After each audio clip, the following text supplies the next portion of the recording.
What's up, everybody? It's the Inhuman one here, and today I'm going to tell the tragic tale of the Ossuary biome and dead cells. By this time, we are all well aware that the king's atrocities know no bounds, and the near genocidal nature of his methods of self-preservation seem never-ending.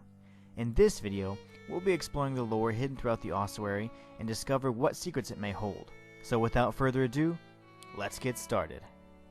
The Ossuary is an optional biome the beheaded can visit on his way towards the Black Bridge.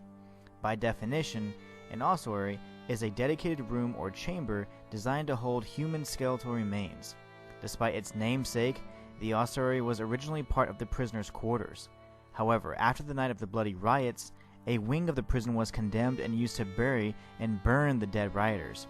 It seemed the king's soldiers did their job all too well, as the only way to reach the ossuary is by way of a teleportation rune through the promenade of the condemned, or the spider rune via the prison depths. Despite flavor text serving as the only reference to the night of the Bloody Riots, we can assume the event took place after the onset of the malaise epidemic, soon after the king unlawfully imprisoned countless numbers of uninfected citizens due to his paranoia. It seems likely that a group of fishermen formed a militia and attempted to rebel against their genocidal king. Despite their efforts, it is evident who won the battle. The losses must have been considerable, as a whole wing of the prison was required to house the deceased, and piles upon piles of dead bodies can be seen within the depths of the ossuary.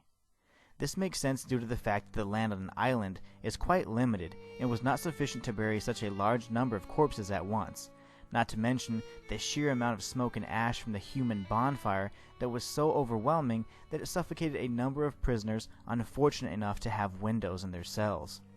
In the span of a night, the king had quelled the rebellion and made a brilliant glowing example for those who were foolish enough to oppose him.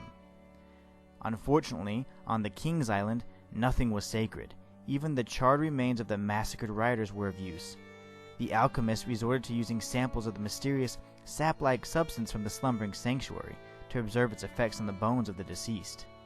It's also hinted that prisoners from the functioning wing were taken here for live experimentation.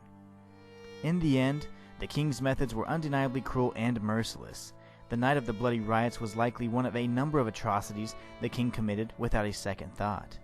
It's no wonder that the only being suited to dispatch the king could only be the king himself. And that's all for this video. Until next time, it's the Inhuman one signing out.